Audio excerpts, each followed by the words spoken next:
अस्सलाम वालेकुम, मैं हूँ इब्राहिम खान आफरीदी। आप लोग देख रहे हैं आफरीदी कहानी स्टार। दुगना नुकसान। एक गरीब औरत ने थोड़े रकम बचाने के इंतजामात किए ताकि इसके बुढ़ापे की उम्र में इसकी मुश्किल वक़्त में काम आए। चंद सालों के बाद गाँव के चंद लोगों ने हज पर जाने का इरादा किया तो वो औरत भी इनके साथ शामिल हो गई, मगर वो परेशानी में मुब्तला हो गई। इस रकम के बारे में जो इसने कई सालों में बचाए थे या जमा की थी, इस रकम को साथ ले जाना किसी भी सूरत में मुमकिन न था। इस गांव में एक गोशा नशीन रहता था। औरत को यकीन था कि इसकी रकम इस पाक आदमी के हाथ में महफूज रहेगी, लिहाजा वो इसके पास गई और इसको अपना मसला बयान किया। इस दरवेश गोशा नशीन ने इसकी बात सुनी और कहा, ए खातून, तुम मुझे इस दुनियावी चीज़ों में क्यों बांध रही हो? अपना खुद इसका बंदोबस्त करो। गोशा नशीन के दलाइल से औरत को यकीन आ गया कि वो सही आदमी के पास आ गई है। अगले रोज़ वो गोशा नशीन के पास रकम रखवाने गई तो गोशा नशीन ने रकम लेने से इनकार कर दिया। इसने कहा, मैं तुम्हारे रकम को हाथ तक नहीं लगाऊंगा, तुम अपने हाथों से इसको सहन के इस कोने में बर्तन के अंदर दफन कर दो। तो औरत ने इसके घर के एक कोने में गड्ढा खोदा और बर्तन को दफन कर दिया और इत्मीनान से हज के लिए चली गई। चंद माह के बाद वो घर वापस लौटी तो वो इस गोशा नशीन के पास गई और इस रकम के बारे में दरियाफ्त किया।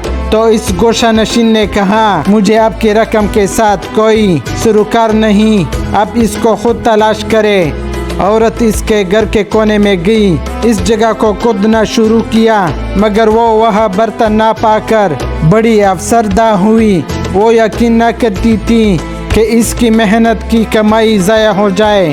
वो बड़े गमों में डूब गई।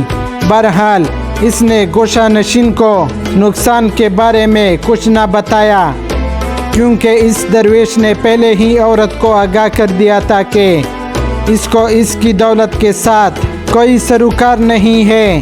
गरीब औरत अफसरदा और गम के हालत में अपने घर वापस चली गई। बहरहाल वो काफ़ी सोच और विचार के बाद बीरबल के पास गई और इसको सारा किस्सा सुनाया।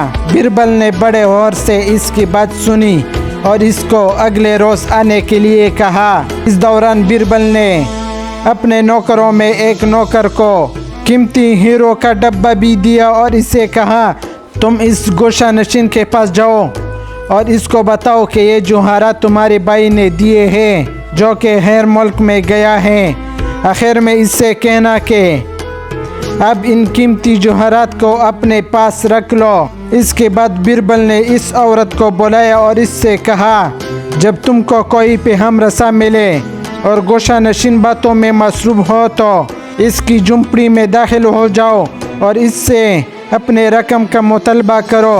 बीरबल के हिदायत के मुताबिक नौकर हीरे के संदूकचे के साथ इस दरवेश के पास गया और इससे पूरी कहानी बयान की।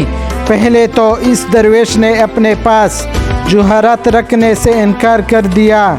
इसने बहुत सी इनकार के बहाने और नाराज़मंदी के सबब पेश किए।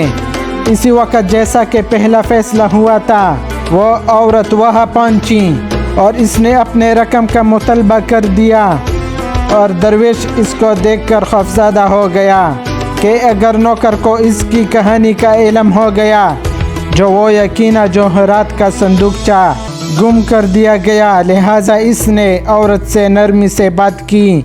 ओ मेरी बहन, ये बड़ी अच्छी बात है कि तुम यहाँ आई हो। तुम वो जगह भूल चुकी हो जहाँ तुमने बर्तन को दफन किया था और भला वजह मुझे इल्ज़ाम दे रही हो। गोशा नशीन के इस तब्दील शुदा किरदार को देखकर बड़े परेशान हुई। दरवेश ने मज़ीद कहा, सही जगह पर रकम को तलाश करे और इसकी तरफ पत्थर से इशारा किया। औरत ने वो जगह खुदनी शुरू कर दी तो इसे उसकी रकम मिल गई। इसने वो रकम ली और सीधे बीरबल के पास गई। जब बीरबल ने देखा कि औरत ने अपने गुमशुदा रकम حاصل کر لی ہے تو اس نے ایک دوسرا پیغام رسا گوشہ نشین کے پاس بھیجا۔